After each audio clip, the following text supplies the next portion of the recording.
Pasyal na magkakamag-anak para sa Pasko sa South Cotabato na uwi sa trahedya. Bumangga sa puno ang sinasakyan nilang van.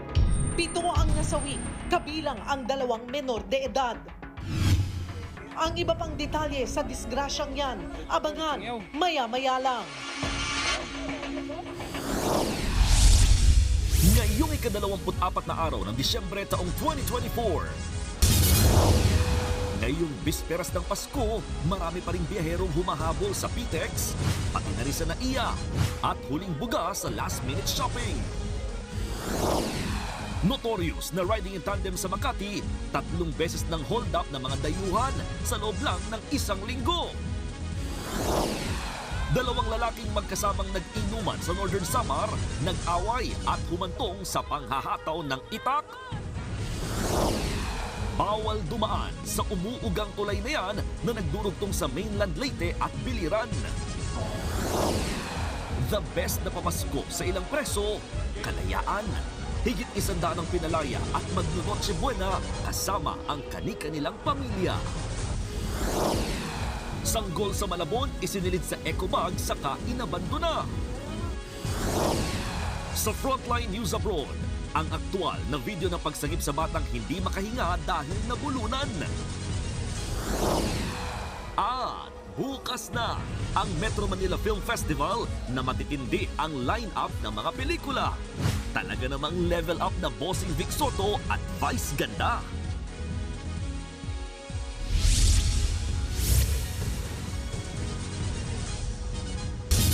Ngayong bisperas ng Pasko, nasa frontline ng balita ang buong puwersa ng News 5. Sa mga humahabol bumiyahe, nakabantay si Elaine Fulgencio sa PTEX, habang si Camille Samonte naman ay kasama ng mga nagla-last minute shopping sa Divisoria.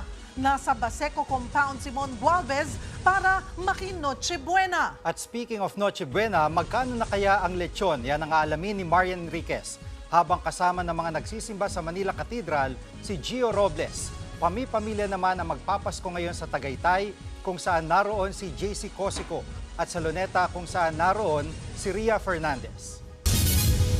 Sa mga bus terminal na, magpapasko ang ilang kapatid nating hindi makakauwi sa kanilang probinsya. Fully booked na kasi ang ilang biyahe pa Bicol at Leyte, habang ang iba naman sa bus na abutan ng Pasko. Live mula sa PTEX, nasa frontline ng balitang yan, si Elaine Fulgencio. Elaine, marami na ba talaga hanggang ngayon ang mga biyahero dyan?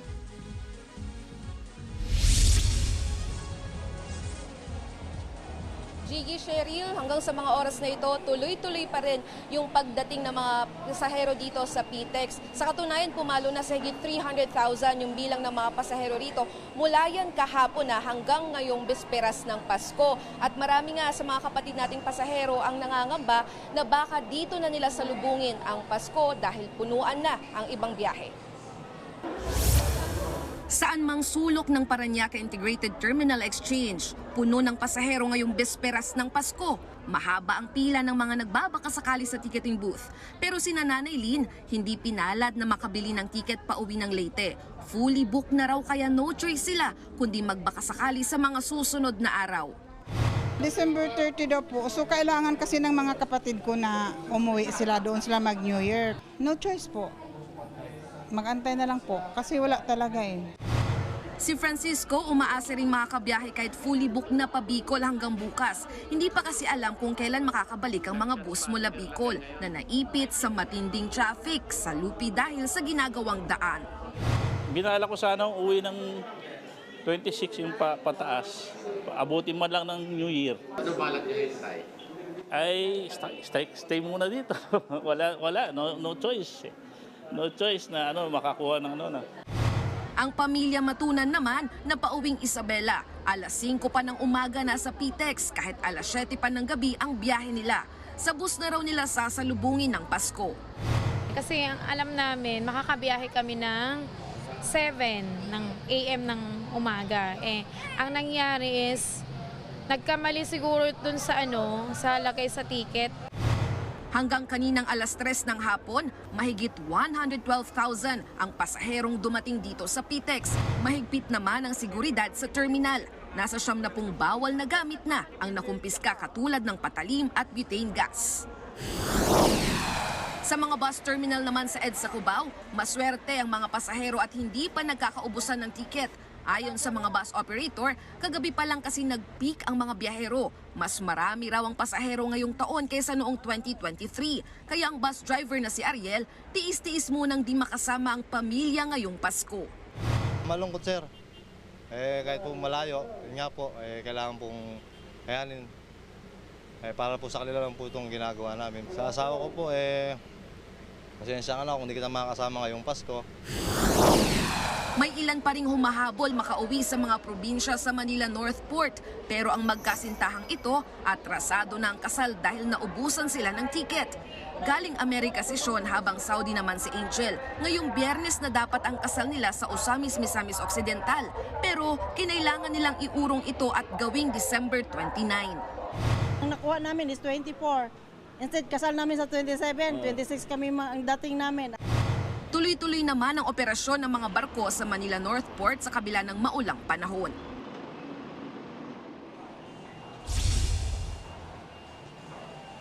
Balik naman tayo dito sa PTEX. Hanggang sa mga oras na ito, as of tuloy-tuloy pa rin yung pagdating ng mga biyahero dito sa PITX. And as of 6 p.m. today, umabot na nga sa higit 154,000 yung mga pasahero ngayong besperas ng Pasko. And ayon nga sa pamunan ng PTEX, asahan na madadagdagan pa yan hanggang mamaya. Yan muna ang latest mula rito. Merry Christmas mga kapatid, balik sa inyo. Maraming salamat, Elaine Fulencio.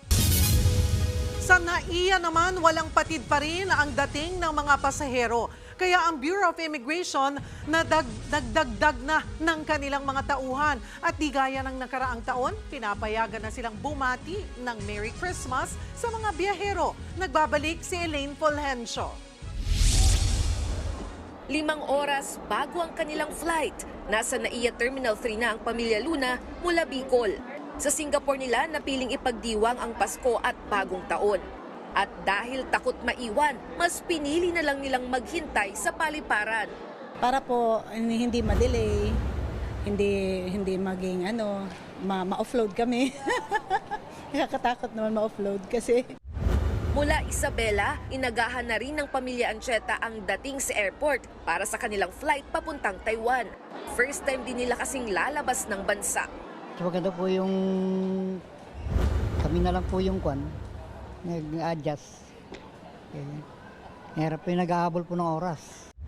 Ayon sa Manila International Airport Authority o MIA, inaasahang marami pang hahabol pauwi sa kanilang mga probinsya mula ngayong araw hanggang bukas.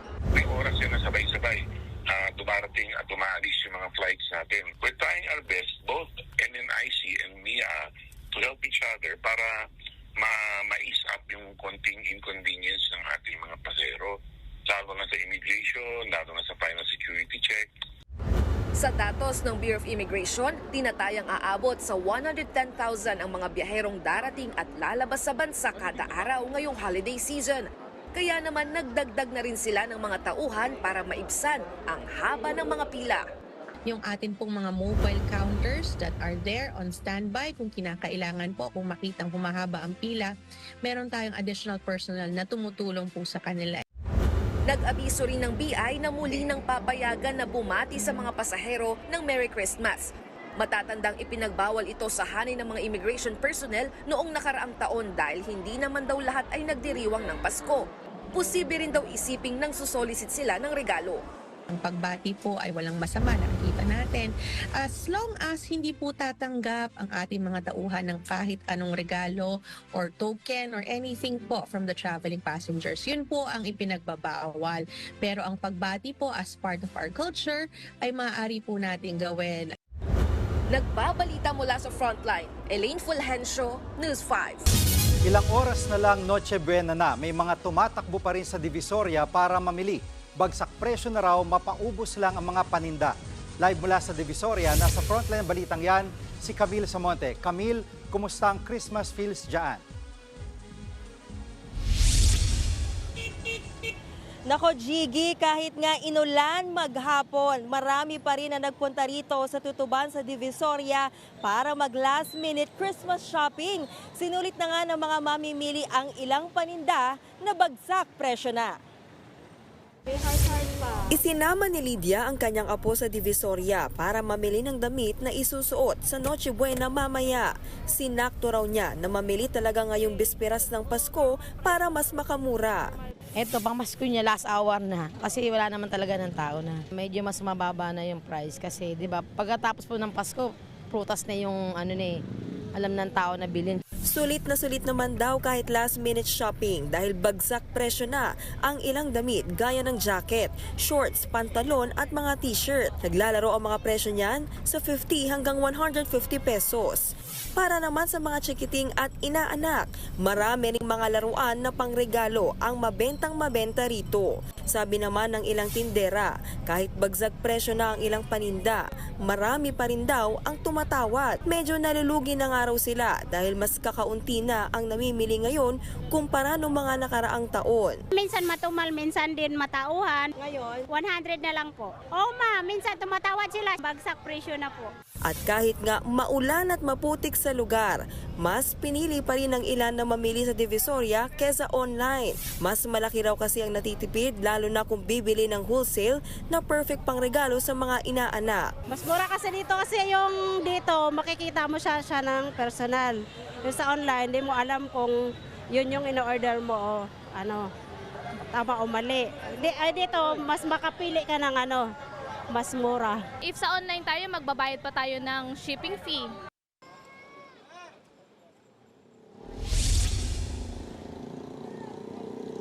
Jiggy, sa mga oras na ito, nabawasan na yung dami ng tao dahil bahagyang lumakas yung buhos ng ulan. Hindi na rin ganun kabigat yung daloy ng mga sasakyan at jeep dito sa kahabaan ng Tutuban. At kahit marami ng abala sa Noche Buena, ang karamihan sa ating mga kapatid, bukas pa rin daw ang night market dito sa Tutuban hanggang hating gabi.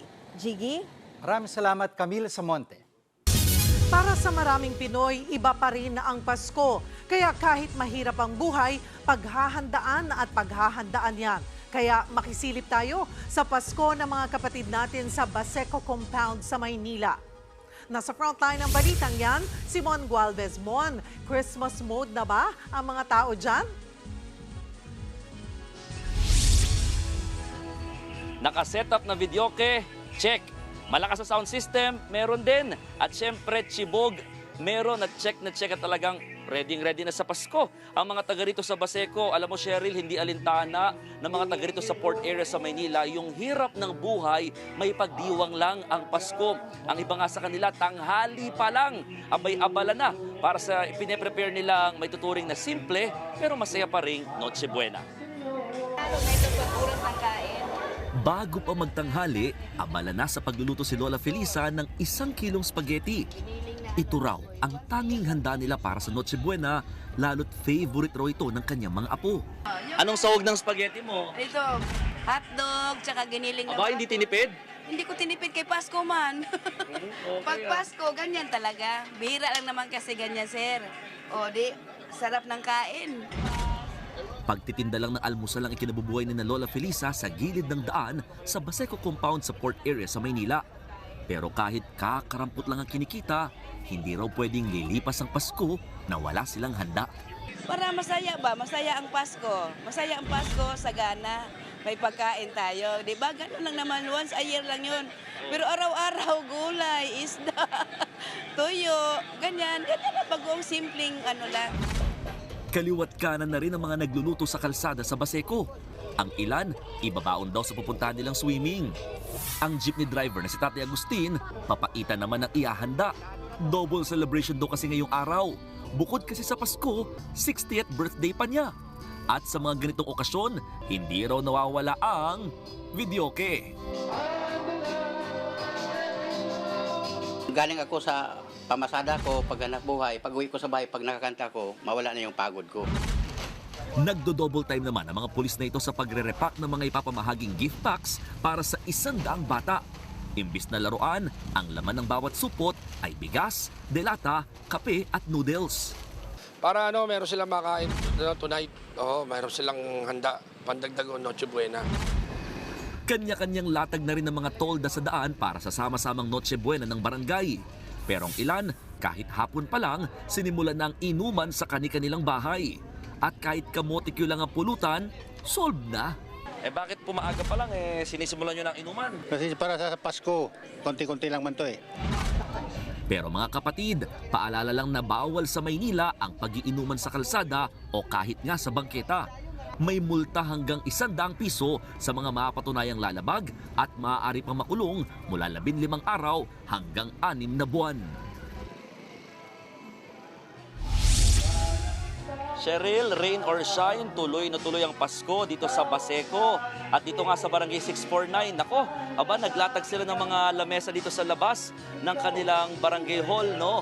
Para yan sa mga naka-duty kasi nilang mga barangay tanod na sabay-sabay na magno-Noche Buena dito sa area. Pero paalala ni Kapitana Diana Espinosa, para lamang ito sa mga naka-duty daw muna this Christmas. Dahil nga sa December 28, doon daw sila magkakaroon talaga ng pa-party para sa barangay. Baka daw kasi sugurin sila dito, pero meron sila mga inihanda mga pagkain dyan. At syempre video, kahit mamaya, abay sayawan na dito sa Baseco area.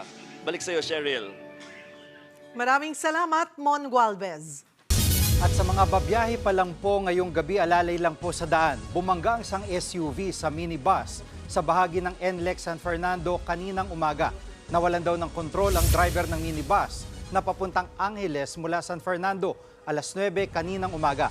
Ayon sa NLEX, nasa inner lane ang bus nang bigla itong lumiko pa southbound. Dahil dyan, nabangga ito ng SUV na nasa likuran nito. Yuping-yupi naman ang minibus na tumagilid sa NLEX. 28 pasahero ang sakay nito, kabilang ang driver. 5 sa kanila ang lubhang na sugatan, habang isa sa 4 na pasahero ng SUV ang nagtamuri ng sugat. Nasa kustodiya na ng pulis ang driver ng minibus. Nauwi sa trahedya ang masaya sanang outing ng mga magkakamag-anak sa South Cotabato. 7 sa kanila ang namatay, kabilang na ang 2 menor de edad nang madisgrasya ang sinasakyan nilang van. Nasa frontline ng balitang yan, si Bril Montalvo. Bukulang. Ikaw driver, boss? Ikaw driver? Bukang driver, oh. Lagbot ang driver. Ubos kita ang buwan, sakay. Nakahandusay sa gilid ng kalsada ang mga pasahero at driver ng puting utility van na ito sa barangay Cebuano sa Tupi South, Cotabato. Ang ilan naman, nakaipit pa sa loob ng nakatagilid at nayuping sasakyan. Agad namang rumisponde ang otoridad at maingat na isinalba ang mga naipit. Dinala pa ang 8 pasahero sa ospital, pero 7 sa kanila ang binawian ng buhay. Kabilang ang minor de edad na magpinsang Yuna at Marga. Di rin nakaligtas sa trahedya ang mag-asawang sina Joel at Annabel Maglinte at 3 nilang anak na pawang mga residente ng Cagayan de Oro City. Ligtas naman ang driver na si Oliver Maglinte, 26 na taong gulang. Pauwi na sana ang mga biktima kahapon ng hapon nang humantong sa malagim na trahedya ang sanay masayang family bonding nila.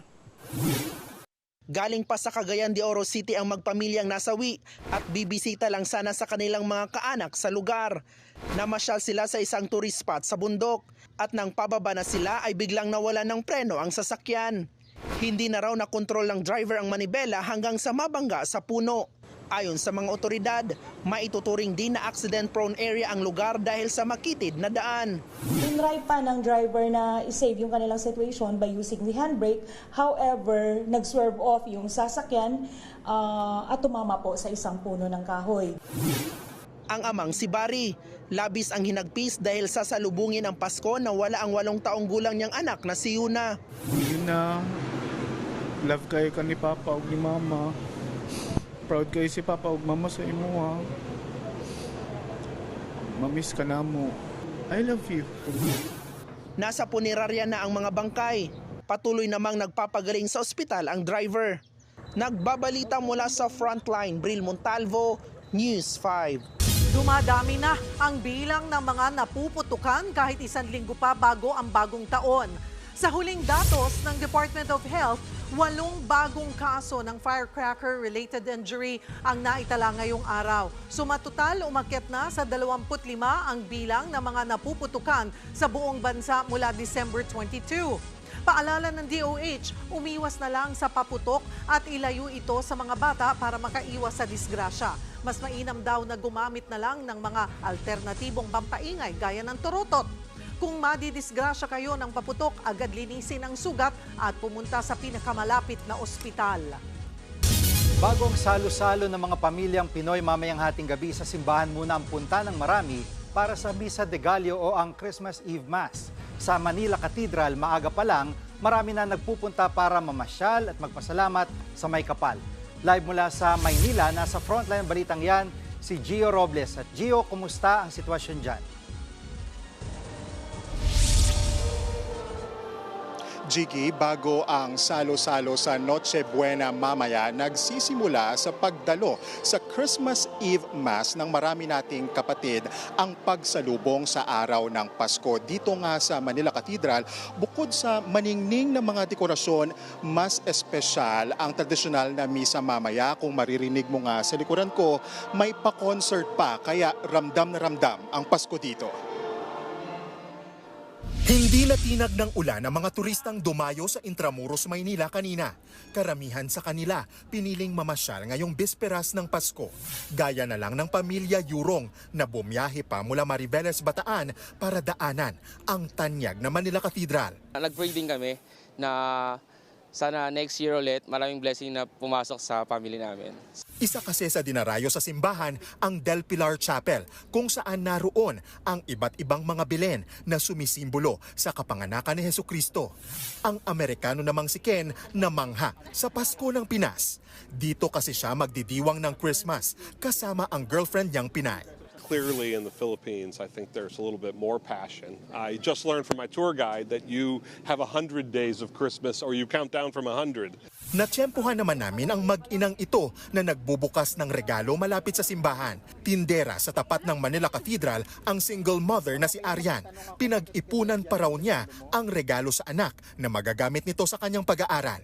Kasi ito yung niya sa akin, request niya ngayong Pasko. Yung kapatid niya kasing isa, cellphone. Tapos siya tablet. Thank you ma kasi nabili mo lahat ng gusto namin. Aminado naman si Father Viel Bautista, ang Vice Rector ng Manila Cathedral na hindi naging madali ang pinagdaanan ng mga Pilipino ngayong taon. Kaya maging paalala raw sana ang Paskong ito sa diwa ng pag-asa. Hopefully this season may at least empower more the gift of hope to each and every one of us. That Christ Himself is the Father's gift of hope to us.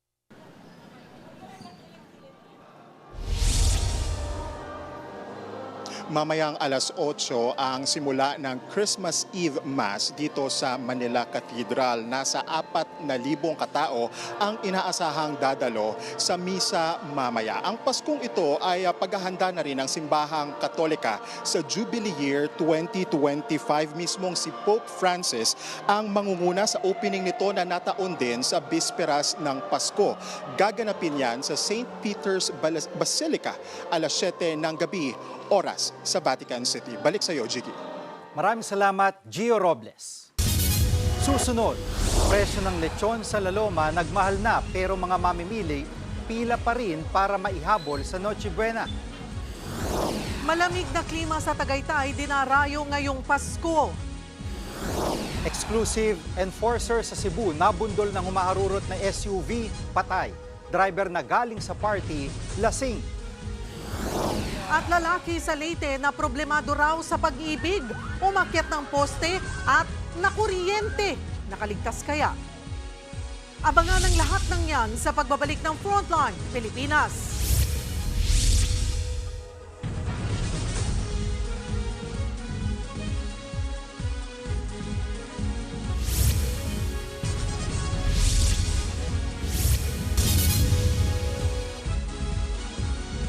Mga kapatid, Julius Babaw po. Nasa Middle East o saan mang dako ka ng mundo, manatiling may alam at may pakialam sa mga mainit na balita dito sa ating bansa. Simulan po natin ang bawat araw sa tuloy-tuloy na balitaan sa Frontline. Mag-follow at mag-subscribe sa social media pages ng News 5. Dagsa pa rin sa Laloma, sa Quezon City ang mga naghahabol sa pamimili ng lechon para sa Noche Buena mamaya.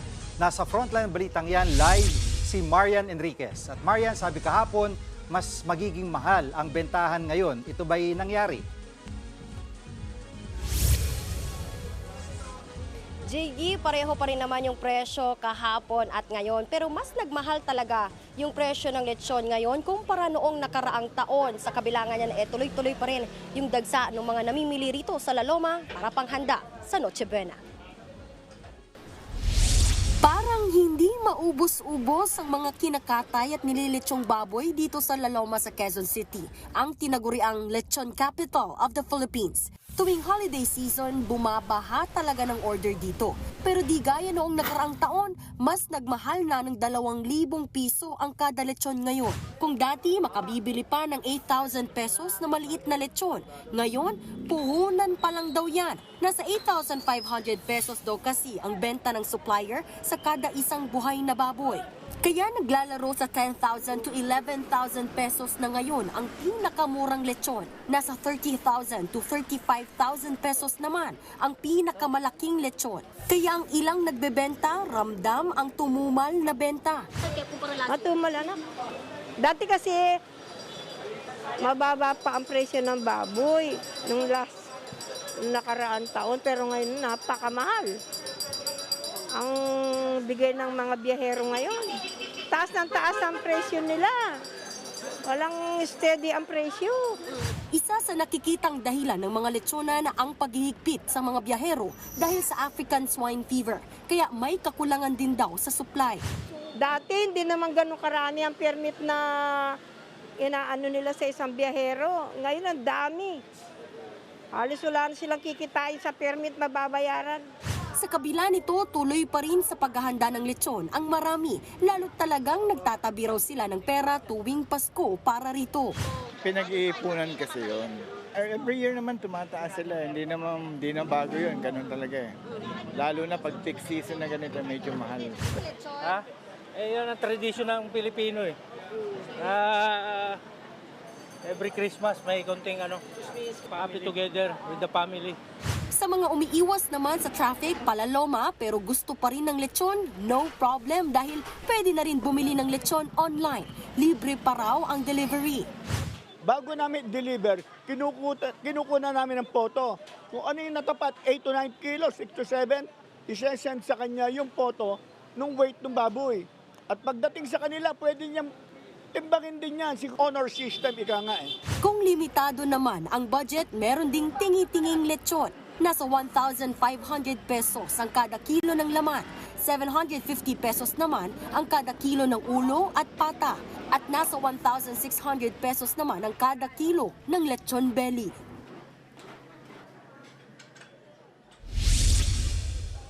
Jiggy, para sa mga kapatid natin na gusto pang humabol ay bukas po ang mga lechonan dito sa La Loma hanggang maubos yung kanilang mga paninda. Samantala, para naman masiguro na de kalidad yung inyong pong mabibiling mga lechon, tinang mabuti yung lapad ng inyong likod ng baboy at maganda rin daw po kung medyo tumutulo pa yung mantika kasi ibig sabihin yan, kakahango lang ng lechon. Yan muna ang latest. Balik sa inyo.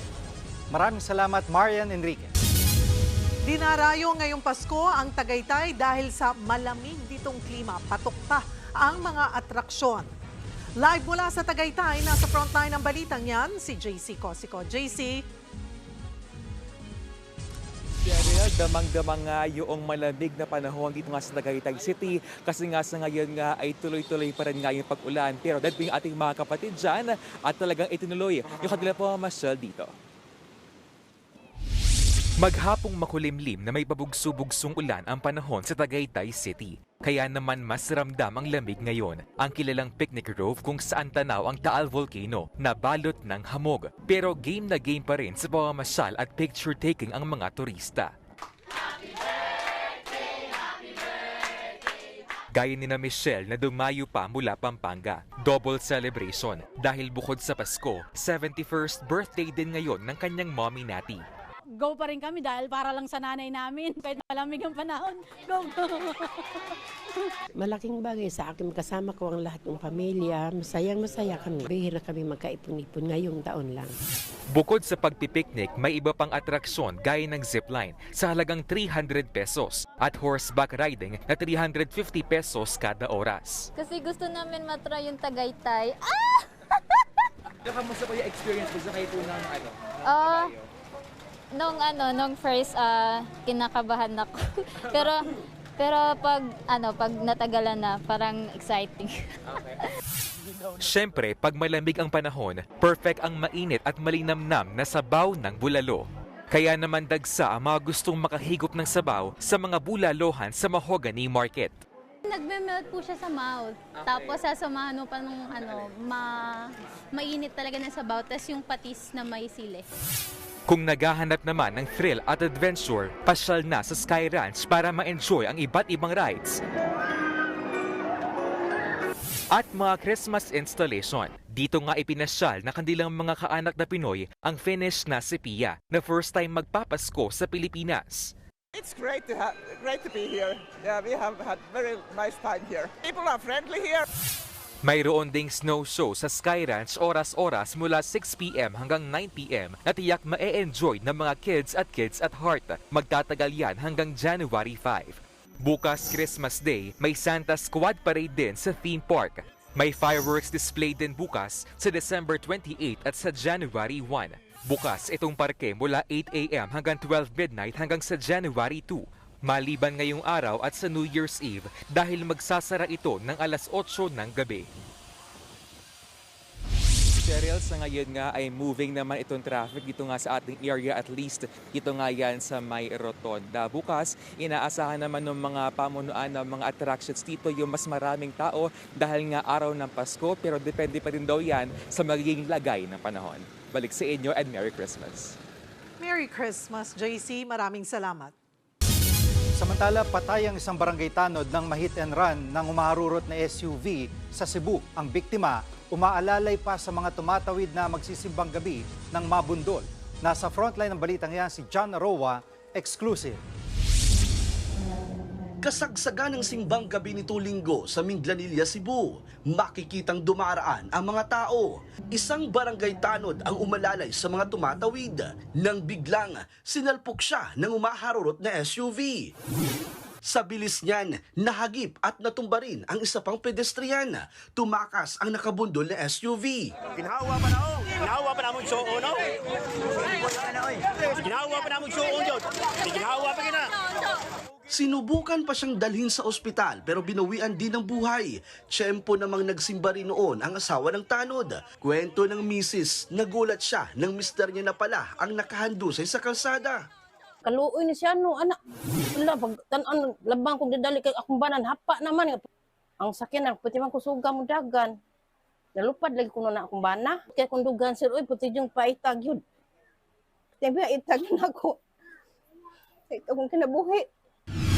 Nahabol at nahuli naman ang 35 anyos sa driver ng SUV. Lumalabas na lasing siya at galing Christmas party. Labis naman ang paghihinagpis ng naulilang anak ng biktima, lalo't magpapasko pa man din. Para sa akin po hindi. Gusto ko nga po siya puntahan, tapos gusto ko siyang sampalin na maraming sampal po. Kasi yung papa ko, hindi na siya mabalik. Dahil sa wala silang perang panggasto sa kaso at burol, pinalaya ang SUV driver nang nakipag-areglo ang pamilya sa halagang 150,000 pesos. Nagbabalita mula sa frontline, John Arua, News 5. Mga kapatid, hinay-hinay lamang po sa pag-inom. Nauwi kasi sa away ang simpleng inuman ng dalawang lalaki sa Northern Samar. Nakabulagta na sa daan na ang lalaking yan habang hinahataw pa ng itak ng isa pang lalaki sa barangay Aserada sa bayan ng Bobon. Nagiinuman lang daw ang dalawa hanggang sa malasing at magsimulang magtalo. Hindi pa malinaw kung ano ang pinag-awayan ng dalawa. Nagtamo ng sugat sa ulo at leeg ang lalaking nakabulagta. Agad siyang dinala sa ospital at patuloy na nagpapagaling.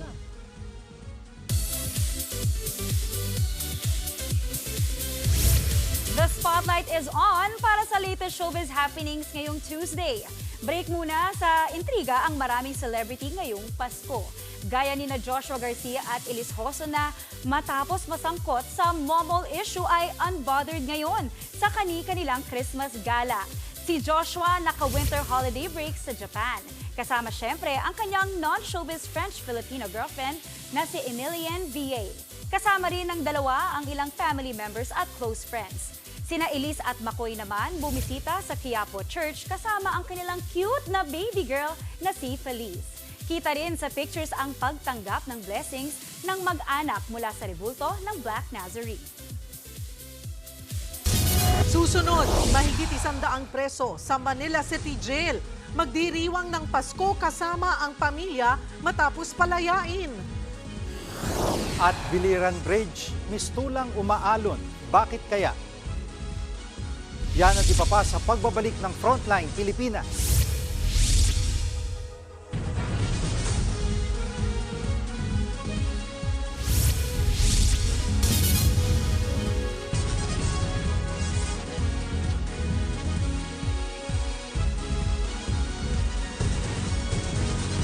Mga kapatid, Julius Babaw po.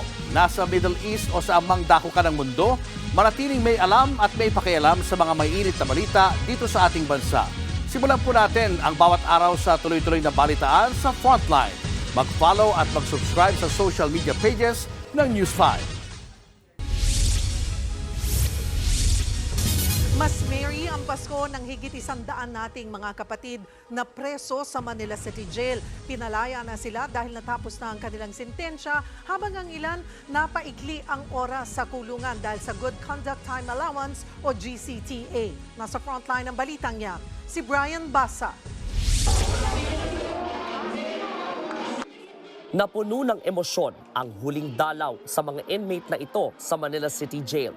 Huling dalaw dahil sa wakas, laya na sila. Isa na riyan si Ricky. Labis ang kanyang saya dahil muli na niyang makakasama ang kanyang asawang si Kyla. Nung natuntong ko dito, doon ko napagtanto na mas mahalaga yung pamilya kaysa sa droga. Sobrang hirap na na wala ko na kasama, diba? Walang katuwang. Pero mas okay na rin nangyari sa kanya dahil nakikita niya yung sarili niya. Kung gaano kahalaga mabuhay na walang bisyo. Kita rin sa mukha ni Nanay Rosita ang saya dahil makakapiling na niya ang anak na si Jessie matapos ang mahigit 6 na buwan. Nanalangin din ako para makalabas lang yung anak ko. Sana magbago na siya. Pas pamilya ko, unahin ko muna sila. Dahil magtatrabaho ako, sikap para mabuhay ko pa sila.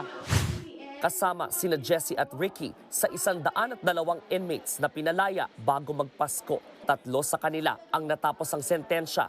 Ang iba, napaikli ang oras sa kulungan sa bisa ng Good Conduct Time Allowance. Ginagawad ang GCTA sa mga taong nagpakabuti at naging huwaran sa loob ng selda. Nakatutulong din daw ang taunang pagpapalaya ng mga inmate para lumuwag kahit papaano sa kulungan.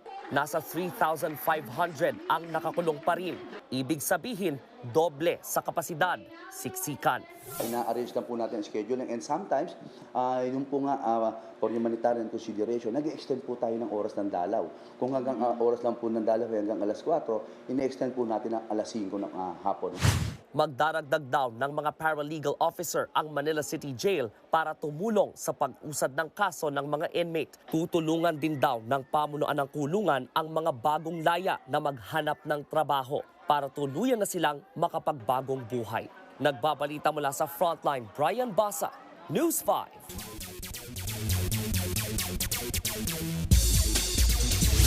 Direkto na tayo sa latest sports action ngayong Thursday. Problemado ang Magnolia Hotshots sa injuries bago ang laban nila ng Barangay Ginebra o ang binansagang Manila Clasico bukas. Hindi nakalaro sa panalo ng Magnolia kontra NLEX Road Warriors itong Biyernes ang star guard nilang si Polly. Napuruhan naman si Mark Baroka sa banggaan nila ng teammate niyang si Calvin Abueva. Umaasa naman si Hotshots coach Chito Victolero na mag-i-improve ang kondisyon ng dalawang players bago ang laban. Bukas na ang Christmas Day Manila Clasico, 7:30 p.m. Bago niyan, maglalaban din ang Meralco Bolts at Converge Fiber Xers, 5 o'clock p.m. Nagpakitang gilas naman si Pinoy basketball player Kiefer Ravena sa Japan B-League. Malaki ang iniambag ni Kiefer para ma-upset ng kanyang team na Yokohama B Corsairs ang Hiroshima Dragonflies. Nagtala siya ng 13 points, 2 assists at 1 steal sa laro. Kabilang dyan ang crucial jump shot sa mga huling minuto ng laro at assist sa 3 ni import Gary Clark. Susunod, grade 3 student sa Amerika niligtas ang nabulo ng kaklase. Paano niya nagawa yan? Tutok lang mga kapatid, magbabalik pa ang Frontline Pilipinas.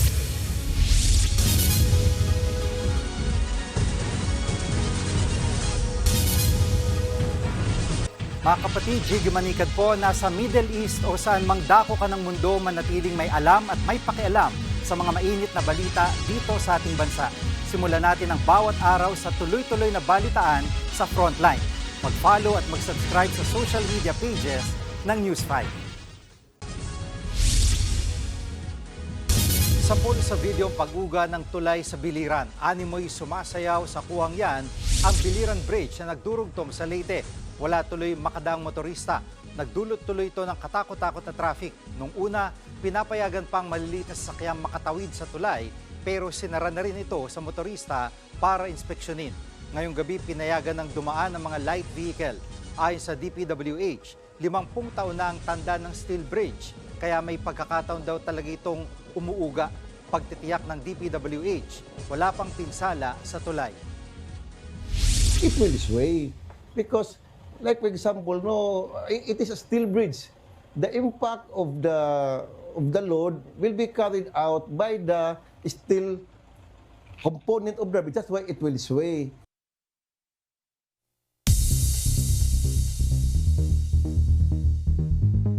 Hinangaan ang katapangan at kakayahan ng isang grade 3 student sa Amerika na to the rescue sa kaklase niyang nabulunan. Kung paano niya yan ginawa, alamin sa Frontline News Abroad. Abala ang mga elementary students sa kantina yan sa Arizona sa Amerika. Pero masdan ang 2 batang lalaki na magkatabi. Isa ang busy na kumakain, habang nagsusulat naman ang katabi niya. Maya-maya, biglang tumayo ang batang lalaki habang hawak-hawak ang kanyang leeg. Yun pala, hindi na siya makahinga. To the rescue naman ang kanyang kaklase, saka ginawa ang Heimlich maneuver. Isa yung paraan para masagip ang isang taong nabubulunan. Makalipas ang ilang segundo, dito na kumalma ang 2 bata. Nagsidatingan na rin ang kanilang mga teacher. Lumalabas na nakalunok ng buong ubas ang batang si Isaiah Rodriguez. Pinarangalan naman ang ginawang katapangan ng grade 3 student na si Thomas Conley. Nagbabalita mula sa Frontline, Ria Fernandez, News 5.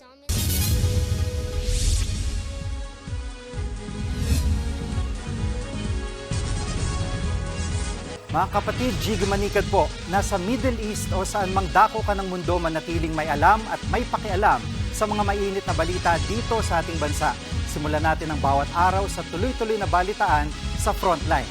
Mag-follow at mag-subscribe sa social media pages ng News 5.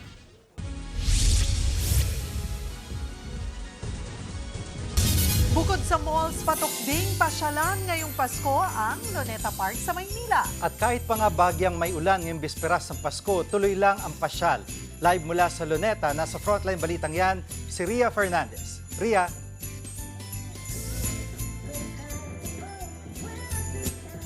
Cheryl, Jiggy, alam nyo, kahit makulimlim at paambon-ambon sa maghapon, tuloy pa rin yung ilang mga kababayan natin sa pagpunta dito sa Rizal Park ngayong bisperas ng Pasko. Merry Christmas! Yan ang masayang bati ng pamilya ni Riza sa ating mga kapatid. Sinusulit nila ang bakasyon dito sa Maynila. Kaya bago mag-back to reality sa Pangasinan, sinilip muna nila ang Rizal Park ngayong bisperas ng Pasko. Gusto ko po ma-experience ng mga bata ang Pasko ng Luneta Park. Si Nympha naman, pinaluwas pa ng mga anak mula Bacolod para makasama sa Noche Buena. First time rin niyang mapuntahan ng parke. Maganda ang Rizal Park. Si Haji naman, naisip dalhin ang anak sa Luneta para matuto ng kasaysayan. Para madala niya sa pag-aaral niya yung historical ba, malaman niya anong katotohanan ng ating mga nakaraan. Sa dami ng atraksyon, talagang mabubusog ang mga mata ng mga bumibisita sa Rizal Park. Bawat sulok, talagang Instagrammable. Siyempre, hindi mawawala dyan ang mismong monumento ng bayaning si Dr. Jose Rizal. Ang dancing fountain, Paspasang kinukumpuni para mas magpaningning sa parke sa gabi. Hanggang gabi rin ang bilihan ng mga pangregalo at souvenir. Ganon din ang mga kainan na affordable ang presyo. Para at least yung mga katulad ng walang nauuwian, malayo sa pamilya, ma-feel nila na meron silang mapupuntahan, ma-celebrate yung Christmas kahit na malayo sila sa lugar nila. Ang iba naman, picnic pa rin ang habol kasama ang mga minamahal. Yun nga lang, napatayo sa inilatag na banigang ilan nang biglang lumakas ang ambon. Pero mayroon din namang hindi nagpatinag. Inaasahang mas dadami ang tao sa parke bukas, mismong araw ng Pasko. Buti na lang, marunong daw sumunod ang mga bisita pagdating sa pagpapanatili ng kalinisan ng lugar. Matulungin naman yung ibang mga bisita na nagtatapon din sila sa tamang basurahan. Kami lang po yung nagsumusuport na mapanatiling malinis itong Luneta Park. Para naman po kaanya-ayaya sa mga bisita na lagi namamasyal kasama yung pamilya nila. Cheryl, Jiggy, bukas na nga itong dancing fountain, kaya yung mga kababayan natin dito, kanya-kanyang video at picture para ma-save sa kanilang core memory ang special moment na ito kasama ang kanilang mga minamahal. Yung iba naman, nag-hire ng photographer sa halaga lamang na 50 hanggang 100 pesos dahil talaga namang maganda at makinang itong dancing fountain na ito. Maligayang Pasko, Cheryl and Jiggy. Maligayang Pasko at maraming salamat, Ria Fernandez. Nakuhanan sa CCTV ang serye ng panghuhold up ng riding in tandem sa Makati. Ang pinupuntirya nila, mga dayuhan. Nasa frontline ng balitang yan, si Gary De Leon. Nakatambay ang riding in tandem na ito sa poblasyon Makati. Maya-maya, naispatan nila ang dalawang tumatawid na dayuhan. Walang kaabog-abog na nilapitan ng angkas ang mga foreigner at inagaw ang gamit ng isa sa kanila. Agad tumakas ang riding in tandem at wala nang nagawa ang mga dayuhan. Sa Jupiter sa Makati pa rin, muling nasa pool sa CCTV ang pang-hold up ng parehong riding in tandem. Lalaking Chinese naman ang tinarget nila na may kausap sa cellphone. Hinablot din ang angkas ang cellphone ng biktima saka sila humarurot. Bumalik pa ang mga kawatan sa parehong lugar at cellphone naman ng isang Japanese ang hinablot. Wala na ring nagawa ang biktima at kasama niya. Ang tatlong insidenteng ito nangyari sa loob lang ng isang linggo o mula December 16 hanggang 19. Agad nagkasa ng manhunt operation ng Makati Police sa notorious na riding in tandem. Nagkataon namang muling bumalik sa Makati ang dalawang kawatan para maghanap ulit ng biktima. Hinabol sila ng mga pulis at dito na nahulog ang angkas na hold-upper. Yung aktong nambahan nung suspect natin, yung paghablot dun sa bag nung na talagang dapat na biktima, that's na time na nag-react ang ating mga pulis. No? Nagkaroon tayo ng konting chase, nagkataon na corner sila sa may Makati Avenue. Arestado ang angkas ng motor na siyang taga-snatch at taga-hold up ng mga dayuhan. Nakuha sa kanya isang baril at 4 na bala. Nakatakas naman ang rider niyang si alias Lamsa, na isa raw anak ng barangay chairman sa Maynila. Nayaya lang po ako, sir. Niloloko lang po kasi talaga ako na nag-iya sa akin, sir. Hindi ko talaga balak magnakaw, sir. Nagsisisi na raw ang angkas na hold-upper. Sa lahat po ng nabiktima, pasensya na po kayo. Patuloy ang pagtugis kay alias Lamsa. Kasunod ng serye ng pagnanakaw, mas pinaigting ang police visibility sa lungsod, lalo sa gabi. Nagbabalita mula sa frontline, Gary De Leon, News 5. Higit 3 milyong pisong halaga ng shabu ang nasabat sa isang sasakyan sa Davao City. Napag-alamang rent-a-car ang sasakyang ginamit ng mga sospek. Nasa frontline balitang yan, si Bril Montalvo. Nasabat ng otoridad ang nasa kalahating kilo ng hinihinalang ilegal na droga mula sa isang sasakyan sa barangay Lacson, Davao City, alas 12 ng tanghali nitong linggo. Pinara ng Task Force Davao ang nasabing SUV para sa random inspection sa checkpoint sa lugar. Doon nakita na may dalang shabu yung sasakyan at saka yung dalawang pasahero, yung driver at saka yung isa is nagtuturoan sila kung sino may-ari ng shabu na dala-dala nila. Nagkakahalaga ng higit 3 milyong piso ang nasabat na droga. Agad namang inaresto ang driver at pasaherong sina Jim Kagalawan at Ronnie Domingo. Sa imbestigasyon, napag-alamang rent-a-car ang ginamit na sasakyan ng mga suspect. Galing daw Bukidnon ang mga kontrabando at ibebenta sana sa kanilang mga parokyano sa Davao Region. Hindi na nagbigay ng pahayag ang mga suspect. Inaalam na ng otoridad kung may kasabwat o sindikato sa likod ng mga suspect at kung saan nila kinukuha ang mga kontrabando. Nasa kustudiya na sila ng Kalinan Police. Mahaharap sila sa reklamong paglabag sa Comprehensive Dangerous Drugs Act. Nagbabalita mula sa Frontline, Bril Montalvo, News 5. Nasabat ng Philippine Coast Guard ang nasa 6.8 million pesos na halaga ng hinihinalang shabu sa Matnog Port sa Sorsogon City. Nabisto ang illegal na droga nang ipadaan sa x-ray machine ang bag ng isang lalaki. Dito na tumambad ang 1 kilong shabu na inilagay sa mga plastic bago isinilid sa maliit na karton. Agad na kumaripas ng takbo ang lalaking may dala ng bag. I-turn over na ng PCG ang nakumpiskang shabu sa PIDEA. Tinutugis na rin ang suspect. Himalang nakaligtas ang isang lalaki umakyat ng poste matapos makuryente sa Palo, Leyte. Wala, kaya ako kay live na ito. Patay. Sa video, kita pang kumislap ang mga kawad habang nasa tuktok ng poste ang lalaki.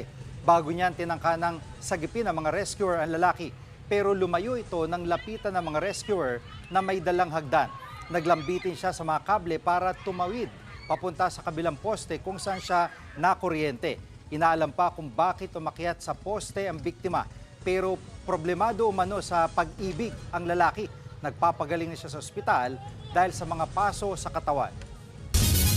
Nauwi sa disgrasya ang simpleng pag-iwas sa baha ng isang tricycle sa Mondragon, Northern Samar.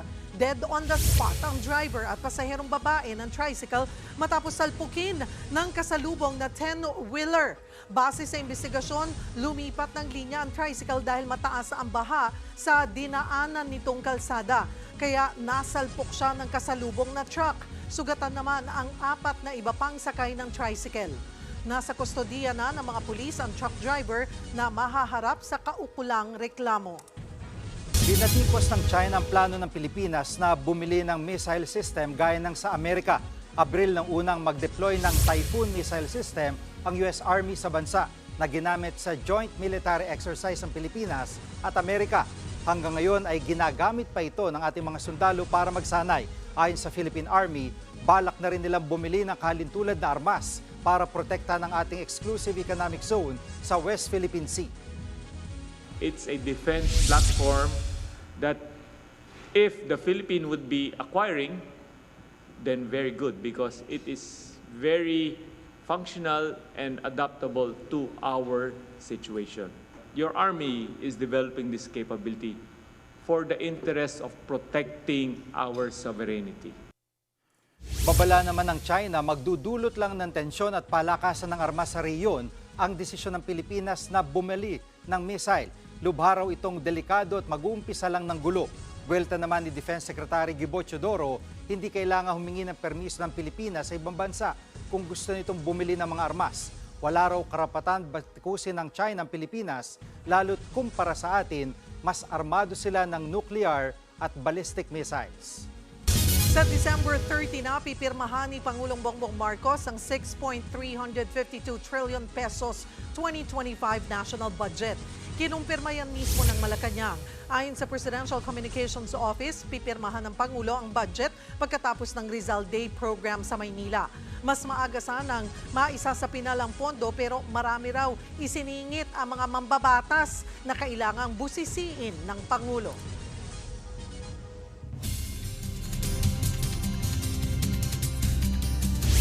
Uulanin ang ilang bahagi ng bansa hanggang bukas, araw ng Pasko dahil sa shear line.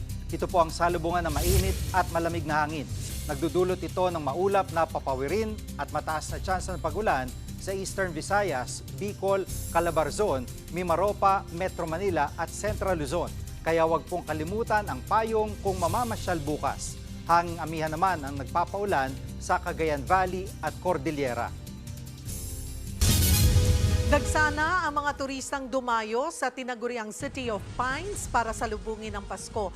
Kaya sa mga nagbabalak pa lang umakyat ng Baguio, planuhin munang mabuti dahil nagkakaubusan na sa hotel at malala na rin ang traffic. Nasa frontline ng balitang yan, Simon Gualvez. Feel na ang vibe ng Pasko sa Baguio City dahil sa malamig na panahon. Kaya ang ilang galing pa sa ibang probinsya, dumayo pa para dito mag-Christmas. Ang ilang kilalang tourist spot gaya ng Burnham Park, puno na ng mga turista. May mga namamangka, nagbibisikleta at ang ilan, nagpiknik pa. Ang pamilya ni Dada na galing pang Isabela, dito naisipang magpasko at mag-celebrate ng birthday. We love Baguio City, of course. Marami lang tao ngayon. Ang pamilya naman ni Ludzi, napadayo rin sa City of Pines mula Nueva Vizcaya. Actually, sa amin kasi is umuulan. Kaya mas pinili namin dito para ma-feel namin yung essence ng Christmas with the family. Bukod sa Burnham Park, dinarayo rin ng mga turista ang The Mansion at Dancing Fountain sa Wright Park. Sa dami ng tao, hindi maiwasan ang traffic lalo na sa Marcos Highway, Cannon Road at Nagilian Road. Ayon sa Baguio City Police Office Traffic Enforcement Unit, unang araw pala ng Disyembre nagsimula ng maramdaman ang pagbigat ng trapiko sa lungsod. Dati kasi nung wala pa yung long weekend, hindi pa yung nagsimula yung bakasyon, ang rush hour lang natin is morning from 6:30 to 8. And nagsisimula naman sa alas 3 ng hapon hanggang alas 7 na ng gabi yung rush hour natin sa hapon. Pahirapan din ang parking sa Baguio. Kaya naman bubuksan ng Baguio City Police Office ang higit 500 parking spaces na napagkasunduan ng BCPO at ilang paaralan sa lungsod. Yung move natin na to request yung other schools nga na actually ngayon pa lang kasi matatapos yung school ng City High and yung Quezon Elementary, and we are trying to request ulit yung available parking areas nila para magamit din ng public as alternate parking areas dahil nga nakikita natin na kulang yung available parking spaces dito sa Central Business District. Ayon naman sa ilang terminal masters ng mga bus sa Baguio, Lunes pa lang daw ay nagsimula ng dumagsa mga bakasyonista. Kaya plano nilang i-extend ang kanilang terminal ngayong holiday season. Pahirapan na rin makabook ng hotel. Kaya paalala ng mga otoridad, mag-ingat sa mga booking scam. Tiyaking legit ang kausap na hotel para hindi ma-hassle sa inyong Christmas vacation. Nagbabalita mula sa Frontline, Mon Gualvez, News 5.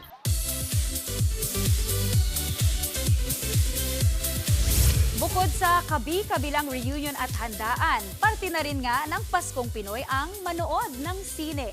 At ngayong taon nga, challenging ang pamimili ng panonoorin dahil lahat ng pelikulang kasali sa 50th Metro Manila Film Festival ay magaganda ang review during their premiere nights. Pagmamalaki pa ni MMFF spokesperson Noel Ferrer, bawat isa pinaghirapan at binuhusan ng maraming oras ang produksyon.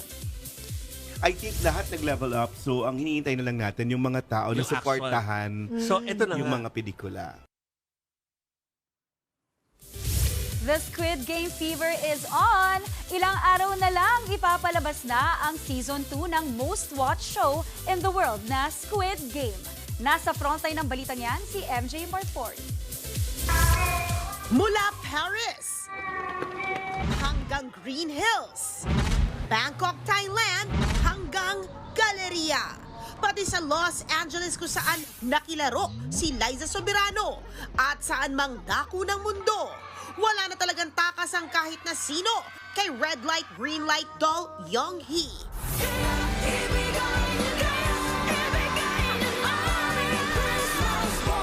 Aba, naki-Christmas bonus pa nga siya ala AGs.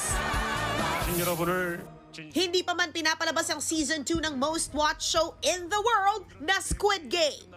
Sa isang pambihirang pagkakataon, nominado ito sa Golden Globe Awards para sa Best Television Series Drama category. Ang bida nga na si Lee Jung-jae, todo ang pagpopromote mula kay Jimmy Fallon hanggang sa atin sa News 5, kung saan eksklusibo natin siyang nakachikahan. Ang tanong ng lahat, bakit ba kasi bumalik ang karakter niya sa games? Can you walk us through the character development of Gi-hoon in Season 2? 시즌 2를 통과한 혹은 시즌 2의 게임들을 모두 이겨내고 우승한 기훈이 도저히 그 상금을 쓸 수 없는 어떤 그런 양심을 느끼고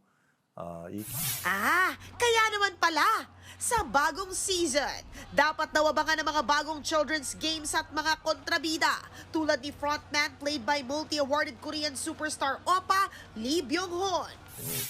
됐고 왜 그렇게까지 비관적인 인물이 됐는지 그리고 무엇 때문에 기훈과 Super sikat din sa Korea mga bagong set of players tulad na lang ni Big Bang former member Top, Queen of Tears at the Glory Star Park Sung-hoon na trans woman sa teleserye, at heartthrobs na sina Im Shi-won at Kang Han-yul.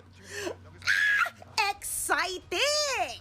Mapapanood na nga ang Squid Game Season 2 simula December 26 sa Netflix. Nagbabalita mula sa Frontline, MJ Marfori, News 5. Eto na nga, mas kilalanin natin ang mga kakampi ng Lakan para sa Kingdom of Kalayaan. Pero may mga pagsubok din dahil sa mga tiwalag sa kaharian. Nasa frontline ng balitang yan, si Laila Pangilinan.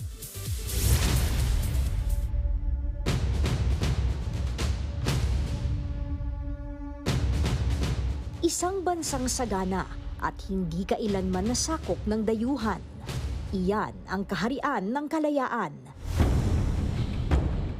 na pinamumunuan ni Lakan Makisig. At sa kanyang misyon para maibalik ang sigla ng nasasakupan, sino nga ba ang kakampi at kalaban? Nagdala ka dugo sa inyong tahanan. Kilalanin ang mga tapat na tauhan ni Lakan Makisig. Si Teban, ang kanang kamay ng pinuno at matalik na kaibigan, si Punong Bagani, tagaprotekta sa korona at tagapagsilbi sa mga malaya. At si Tarek, ang tagakalap ng palasyo na pinagkakatiwalaan ng pamilya. Sa pamumuno ni Lakan Makisig, katuwang ang kanyang mga kaanib. Magiging pagsubok sa kanilang landas ang mga tiwalag ng kaharian. Si Wigan, nais labanan ang nakitang kasakiman ng pamahalaan sa pamamagitan ng malalaman niyang talumpati. Whilst we are bound by our debts as dictated by the Lakan and his Rajas. Si Rosa, dating inibig ni Sulo, simpleng babae sa unang tingin, pero isang rebelde at mabagsik na mandirigma. Ikaw ang aking katiwalang binasma. Tunghayan ang laban para sa kalayaan. Mga tapat, laban sa tiwalag. Kaninong plano ang mananaig? At sino ang magiging tagapagmana ng korona na siyang susunod na mamumuno sa Kingdom of Kalayaan?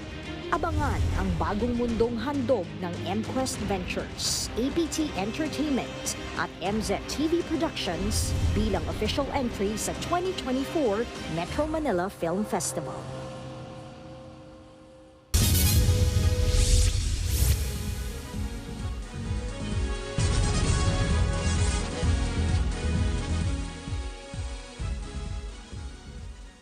Mga kapatid, Cheryl Cosim po. Nasa Estados Unidos, Canada o saan mang dako ka ng mundo, manatiling may alam at may pakialam sa mga mainit na balita dito sa ating bansa. Simulan natin ang bawat araw sa tuloy-tuloy na balitaan sa Frontline. Mag-follow at mag-subscribe sa social media pages ng News 5.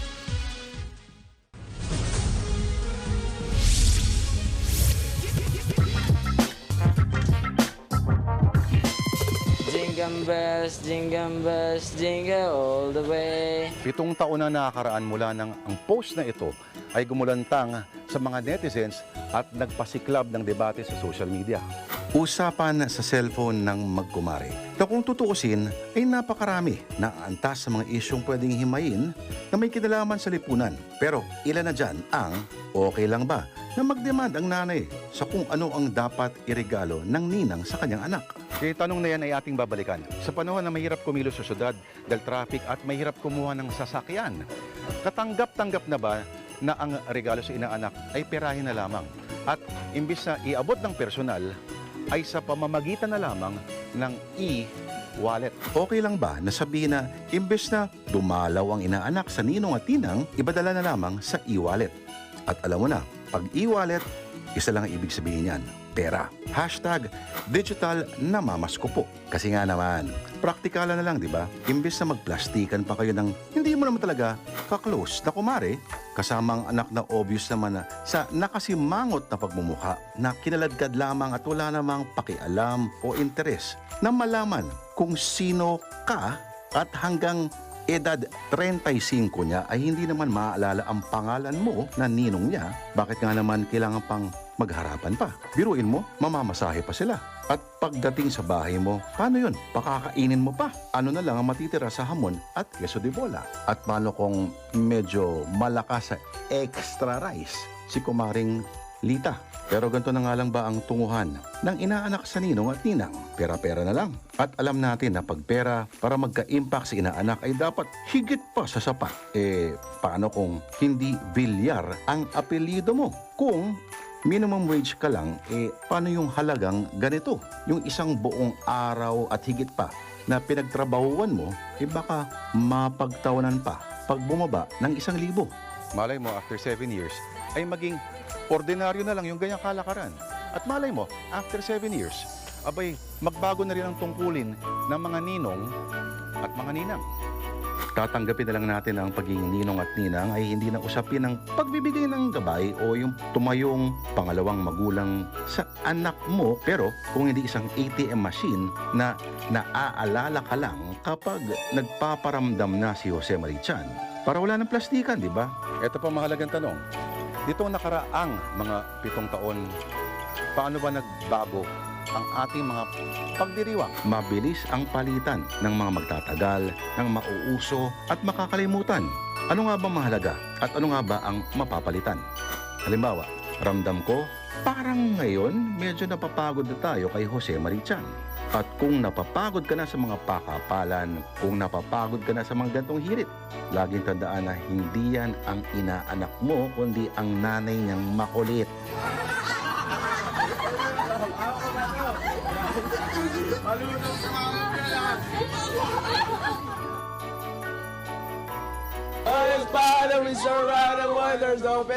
Hey! Jingle bell, jingle bell, jingle all the way. Naghahanda ng pamilya Veloso para sa unang Pasko ni Mary Jane sa bansa. Makalipas sa mahigit kalahating dekada, ang mga magulang ni Mary Jane may nakahanda ng regalo. Nasa frontline balitang yan si Elaine Fulgencio. Matapos ang mahigit 14 na taon, ito ang unang Paskong mabubuo ang pamilya Veloso dahil nakauwi na si Mary Jane. Ngayon ngang besperas ng Pasko, regalo ng mag-asawang Cesar at Celia Veloso ang isang parol. Simbolo ng bagong pag-asa ng kanilang anak. Para matikman naman ni Mary Jane na Pasko na. Para masaya siya na may parol siya. Katunayan, naghahanda na raw sila ng mga pagkain dadalhin kay Mary Jane sa Correctional Institution for Women sa Mandaluyong. Kapatid ni Mary Jane nagluto ng tinumis, sinigang na baboy, spaghetti, at saka yung puto. Si Nanay Celia naman, guminhawa na raw ang pakiramdam sa pagbabalik bansa ng anak. Sinabihan din umano siya ni Mary Jane na huwag mag-alala dahil maayos ang sitwasyon niya sa koreksyonal.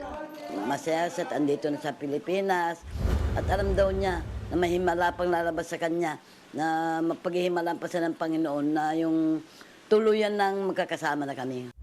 Sa huling record mula sa Bureau of Corrections, 26 na kaanak ni Mary Jane ang pinahintulutang makasama niya sa Pasko.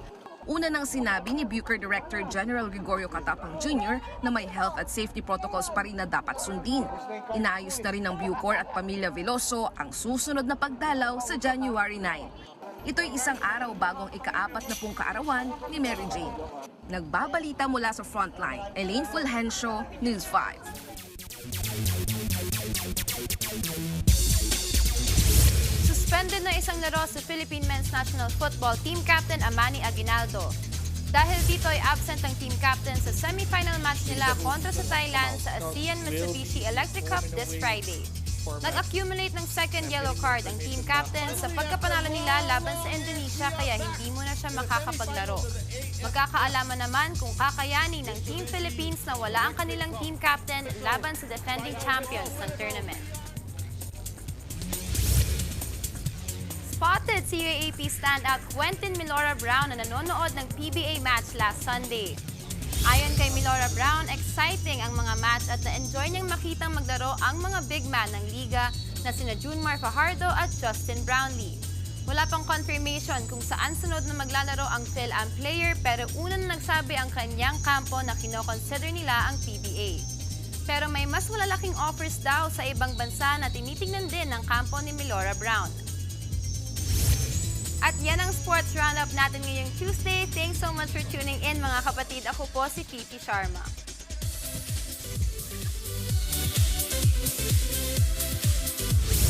Mala Hollywood ang look at vibes sa gold carpet premiere ng MMFF entry na Uninvited. At bukod sa cast, present pati ang very supportive na boo ng isa sa mga bida ng pelikula na sina Dean Lustre. Nasa frontline ng balitang yan si MJ Marfori. Spotted! Imbes na cozy na sa loob ng sinihan, aba, nakiki-gold carpet with the press ang nobyo ni President na Dean Lustre na si Christoph Barriou para abangan ng nobya sa world premiere ng MMFF entry na Uninvited. Pause daw muna sa solo time at pag-uwi sa isla ng Siargao kung saan may bahay sila dahil support all the way kay Nadine si Christoph sa MMFF. Probably gonna stay for Christmas here and yeah, see what happens. Yeah, no plans really. This is the plan. Alam nyo ba na dating behind-the-scenes cameraman sa France si Christoph at maalam sa production? Kaya ang tanong, magkukulab rin ba sila ni Nadine soon? I've always been in the backstage. If it's a movie or documentary that will help push our advocacies like animal rights linked to human rights and work environment or social issues, we've talked about it. Speaking of advocacies, trending sila ni Nadine recently dahil sa pagkadismaya nila sa pag-display ng Manila Zoo sa preserved body ng yumaong elepante na si Molly. It was actually a message I posted first. We were both animal rights activists, and I think just the way we treat animals reflects on how we treat humans, each other, and how we treat our planet. So I think we should just respect all types of life. Aba, pang Mr. World sumagot. At speaking of world, ginalingan nga ng Mentor Productions ang pa-event na Hollywood-esque ang estilo. World class talaga. May setup pa sa Julia Vargas hanggang sa loob ng cinema. Fit na fit talaga for superstars, gaya ng cast at mga lead na sina Star for All Seasons Vilma Santos, Aga Bulak at Nadine Lustre. Showing na ang Uninvited bukas sa mga sinihan. Nagbabalita mula sa Frontline, MJ Marfori, News 5. Mga kapatid, sa ngalan po ng Frontline Pilipinas at ng News 5, mauna na tayong bumati sa kanila ng Merry Christmas! 4 na oras na lang, Pasko na. At yan po mga balita at impormasyong dapat niyong malaman sa araw na ito. Mga balita para sa may alam at may pakialam. Kami ang inyong mga kasangga sa Frontline Pilipinas.